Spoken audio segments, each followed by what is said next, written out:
Salut et bienvenue dans un nouvel épisode du podcast Pivoine et Gypsophile. Aujourd'hui, je vais vous parler de comment organiser son mariage à l'étranger. Alors organiser un mariage à l'étranger peut être vraiment une aventure excitante et mémorable. Que vous rêviez d'une plage paradisiaque, d'un château médiéval ou d'une ville romantique, se marier à l'étranger offre une expérience unique. Par contre, une planification minutieuse est essentielle pour assurer que tout se passe sans problème. Alors voici un petit guide pratique pour vous aider à organiser le mariage de vos rêves à l'étranger. Déjà, il va de soi, choisir sa destination. Alors vous pouvez tenir compte des éléments suivants. Les préférences personnelles.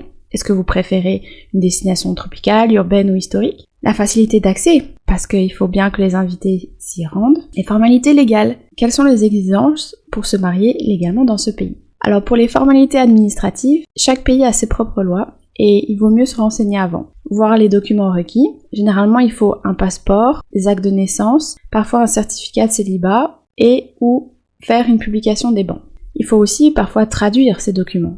Et aussi vérifier le délai de résidence, parce que certains pays exigent que vous résidiez sur place pendant une certaine période avant le mariage. Le budget et le financement. Établissez un budget réaliste en prenant compte des transports, billets d'avion, transferts, etc., des hébergements, pour vous et peut-être pour les invités, des prestations, donc cérémonie, réception, photographe, vidéaste, fleuriste, des extras, les activités touristiques, les cadeaux de bienvenue, etc. Les prestataires locaux. Je vous conseille de prendre des prestataires locaux pour faciliter l'organisation. Par exemple, une wedding planner qui va savoir quel prestataire prendre, etc. Je vous conseille vraiment que la wedding planner soit sur place parce que, par exemple, pour organiser notre mariage au Maroc, on avait demandé à une wedding planner, mais elle, en fait, elle habitait à Paris et elle faisait tout à distance. Le problème, c'est